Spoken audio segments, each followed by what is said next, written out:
Corona ಆತಂಕ ಈಗ ಮತ್ತೆ ರಾಜ್ಯದಲ್ಲಿ ಶುರುವಾಗಿದೆ. ರಾಜ್ಯದಲ್ಲಿ 436 ಕೊರೋನಾ ಪಾಸಿಟಿವ್ ಕೇಸ್ ಪತ್ತೆಯಾಗಿದೆ. ಕೋವಿಡ್ ಏರಿಕೆಯ ಬಗ್ಗೆ ಆರೋಗ್ಯ ಸಚಿವ ದಿನೇಶ್ ಗುಂಡೂರಾವ್ ಮಾಹಿತಿ ನೀಡಿದ್ದಾರೆ.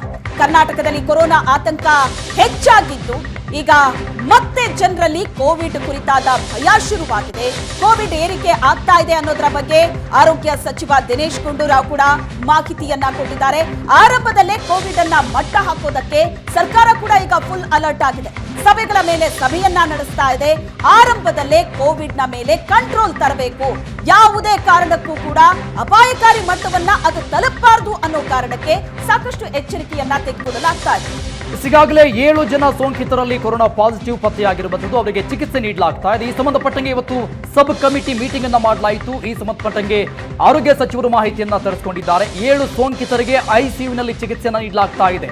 ಅವರ ಆರೋಗ್ಯದ ಸ್ಥಿತಿಗತಿಗಳ ಬಗ್ಗೆ ಮಾಹಿತಿಯನ್ನ ಪಡೆದುಕೊಂಡಿದ್ದಾರೆ ಆರೋಗ್ಯ ಸಚಿವರು. ಇನ್ನು ಇದಕ್ಕೆ ಸಂಬಂಧಪಟ್ಟಂತ ಬೇರೆ ಬೇರೆ ಕ್ರಮಗಳನ್ನ ತೆಗೆದುಕೊಳ್ಳುವ ನಿಟ್ಟಿನಲ್ಲಿ ಮತ್ತೊಂದು ಸಭೆಯನ್ನ ಮಾಡುವ ಸಾಧ್ಯತೆ ಕೂಡ ಹೆಚ್ಚಾಗಿ ಕಂಡು ಬರ್ತಾ ಇದೆ. ಎಸ್, ಮೋರ್ ಇಂಪಾರ್ಟೆಂಟ್ ಇಲ್ಲಿ ಕೋವಿಡ್ ಆತಂಕ ಇನ್ನೂ ಜಾಸ್ತಿ ಆಗೋದಕ್ಕೆ ಕಾರಣ ಆಗ್ತಾ ಇರೋದು ಅರುಣ್, ಈಗ ಹೊಸ ವರ್ಷದ ಸಂಭ್ರಮಾಚರಣೆ ಕೂಡ ಮುಂದೆ ಇದೆ.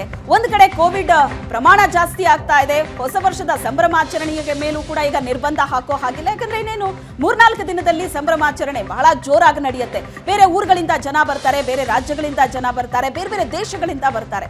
ಈ ಪರಿಸ್ಥಿತಿಯನ್ನ ನಿಭಾಯಿಸೋದು ಕೂಡ ಬಹಳ ದೊಡ್ಡ ಟಾಸ್ಕ್ ಆಗುತ್ತೆ. ಅದು ಸರ್ಕಾರಕ್ಕಿರ್ಬೋದು, ಆರೋಗ್ಯ ಇಲಾಖೆಗಿರ್ಬೋದು, ಅಥವಾ ಪೊಲೀಸ್ ಇಲಾಖೆಗೆ ಇರ್ಬೋದು.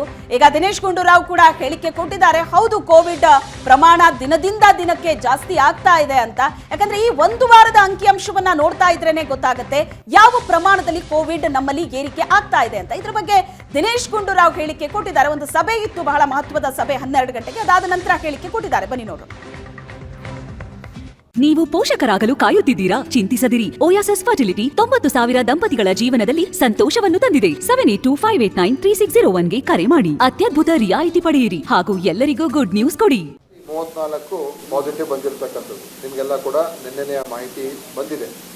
ಸೊ ಅದೇ ಇದೇನು ಆಶ್ಚರ್ಯ ಪಡುವಂಥ ವಿಷಯ ಏನೂ ಅಲ್ಲ.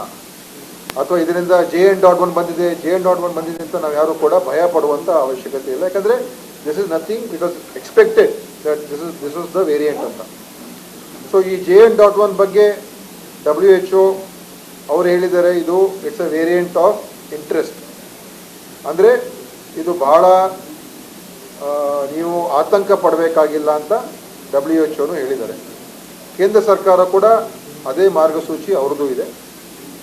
ಇದರಿಂದ ತುಂಬ ನಮಗೆ ಬಹಳ ಅಪಾಯ ಆಗುತ್ತೆ, ಬಹಳ ರಿಸ್ಕ್ ಫ್ಯಾಕ್ಟರ್ಸ್ ಇದೆ ಅಂತ ಎಲ್ಲೂ ಕೂಡ ಆ ಥರ ಅಡ್ವೈಸರಿ ನಮಗೆ ಬಂದಿಲ್ಲ.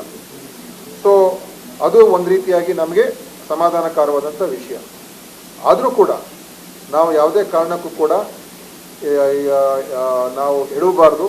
ಸೇರಿ 34 ಪಾಸಿಟಿವ್ ಬಂದಿರತಕ್ಕಂಥದ್ದು ನಿಮಗೆಲ್ಲ ಕೂಡ ನಿನ್ನೆನೆಯ ಮಾಹಿತಿ ಬಂದಿದೆ. ಸೊ ಅದೇ ಇದೇನು ಆಶ್ಚರ್ಯ ಪಡುವಂಥ ವಿಷಯ ಏನೂ ಅಲ್ಲ. ಅಥವಾ ಇದರಿಂದ JN.1 ಬಂದಿದೆ, JN.1 ಬಂದಿದೆ ಅಂತ ನಾವು ಯಾರು ಕೂಡ ಭಯ ಪಡುವಂಥ ಅವಶ್ಯಕತೆ ಇಲ್ಲ. ಯಾಕಂದರೆ this is nothing, it was expected that this was the variant ಅಂತ. ಸೊ ಈ JN.1 ಬಗ್ಗೆ WHO ಅವರು ಹೇಳಿದ್ದಾರೆ, ಇದು it's a variant of interest. ಅಂದರೆ ಇದು ಬಹಳ ನೀವು ಆತಂಕ ಪಡಬೇಕಾಗಿಲ್ಲ ಅಂತ WHO ಹೇಳಿದ್ದಾರೆ.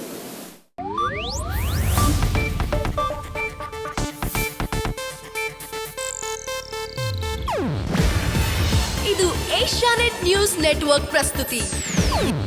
ನೀವು ನೋಡ್ತಿದ್ದೀರಾ ಏಷ್ಯಾನೆಟ್ ಸುವರ್ಣ ನ್ಯೂಸ್.